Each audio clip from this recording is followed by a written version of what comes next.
Shalom saudara sekalian.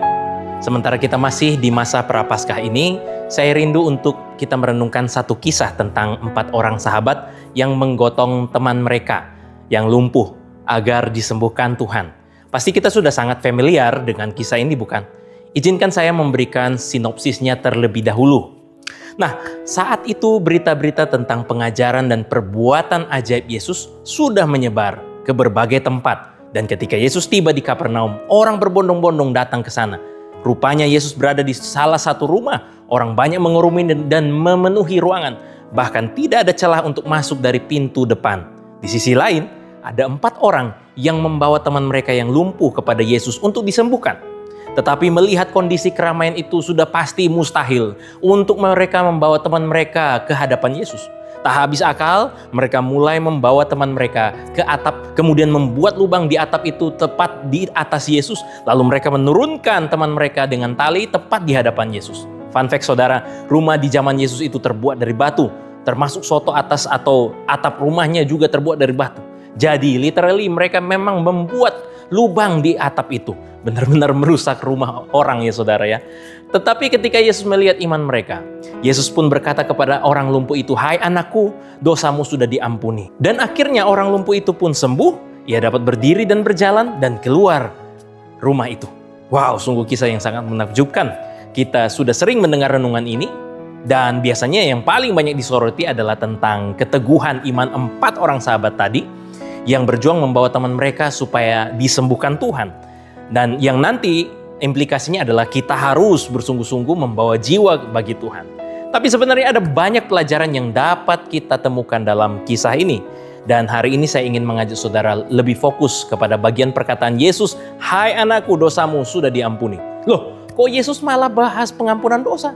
Kan yang diharapkan orang lumpuh dan 4 orang sahabat itu pasti kesembuhan, bukan? Pantas saja waktu itu ada beberapa ahli Taurat yang mendengar perkataan itu dan mereka menjadi kesal dan berpikir, emangnya siapa Yesus itu? Kan hanya Allah yang dapat mengampuni dosa, berarti dia sedang menghujat Allah. Ini respon Yesus, Markus 2 ayat 8-9.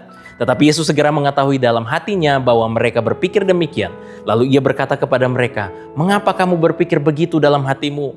Manakah lebih mudah mengatakan kepada orang lumpuh ini, 'Dosamu sudah diampuni,' atau mengatakan bahwa bangunlah, angkatlah tilammu dan berjalan." Nah, sekiranya kita sedang mendoakan orang yang sakit parah, menurut saudara mana lebih mudah?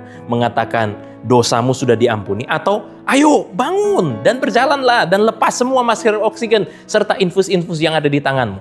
Bagi para ahli Taurat saat itu, mereka berpikir Yesus mah cuma omong doang. Dosa diampuni segala. Kamu tahu dari mana dosa orang itu sudah diampuni?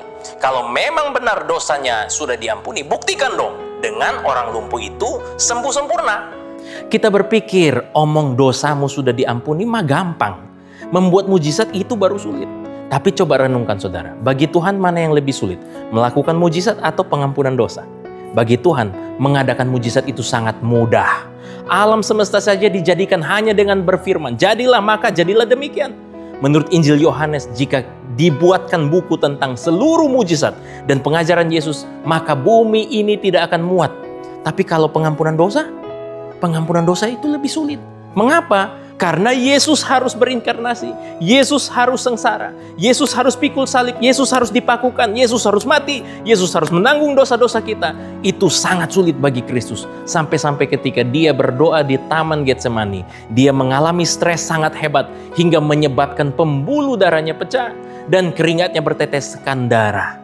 Ayat 10-11, "Tetapi supaya kamu tahu bahwa di dunia ini anak manusia berkuasa mengampuni dosa, berkatalah ia kepada orang lumpuh itu, 'Kepadamu kukatakan, bangunlah, angkatlah tempat tidurmu, dan pulanglah ke rumahmu.'" Yesus bergerak dari yang sulit, pengampunan dosa, ke yang gampang, mujizat kesembuhan. Seakan-akan Yesus mau mengatakan, kalau saya bisa melakukan yang lebih sulit, tentu saya bisa melakukan yang lebih gampang. Bagi Yesus, kalau saya bisa mengampuni dosa kamu, saya bisa menyembuhkan kamu. Amin. Ini yang kita pelajari. Ketika orang lumpuh itu mengharapkan kesembuhan, Yesus memberikan penyembuhan yang lebih dalam, yakni pengampunan dosa. Ketahuilah bahwa Masalah terbesar manusia bukanlah penderitaan, bukan kesakitan, bukan juga kemiskinan, tetapi masalah terbesar manusia adalah dosa. Dan Yesus memberikan jalan keluar dengan cara menanggung setiap penderitaan, kesakitan, dan kehinaan kita di atas kayu salib. Sehingga di dalam Kristus kita diampuni dosanya dan memperoleh relasi yang penuh makna dengan Allah. Bagi Tuhan menyembuhkan sakit kita, memulihkan keuangan kita, dan memberi kita kelancaran pada pekerjaan itu sangat mudah. Tapi bukan itu yang menjadi fokus Yesus datang ke dunia ini. Pertanyaannya bukan apakah kita sudah sembuh, sudah merdeka dalam keuangan, atau sudah menjadi orang hebat. Pertanyaannya adalah apakah kita sudah hidup dalam pengampunan dosa dan penerimaan Kristus. Karena dampak dosa sangat mengerikan, saudara. Dosa membuat orang cinta uang, menganggap diri superior, dan merendahkan orang lain, bertindak tidak adil, dan memuaskan hawa nafsunya. Lebih parah lagi, gereja di akhir zaman ini dipenuhi orang-orang yang menyalahgunakan Alkitab demi kepentingan diri sendiri. Saudara, berilah diri kita untuk disembuhkan oleh Tuhan Yesus dari segala tabiat-tabiat yang disebabkan oleh dosa kita. Dia mampu memberikan pemulihan sempurna atas kita. Selamat menyongsong Jumat Agung dan Paskah. Tuhan Yesus memberkati. Mari kita berdoa. Tuhan, kami belajar hari ini untuk kami bisa melihat bahwa Tuhan menyediakan penyembuhan yang lebih dalam, deeper healing, yaitu pengampunan dosa kami.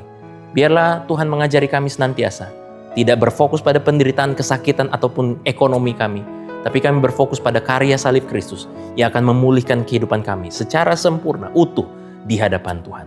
Biarlah damai sejahtera Tuhan melimpah di dalam kehidupan kami. Demi Kristus Yesus kami berdoa dan bersyukur. Haleluya. Amin.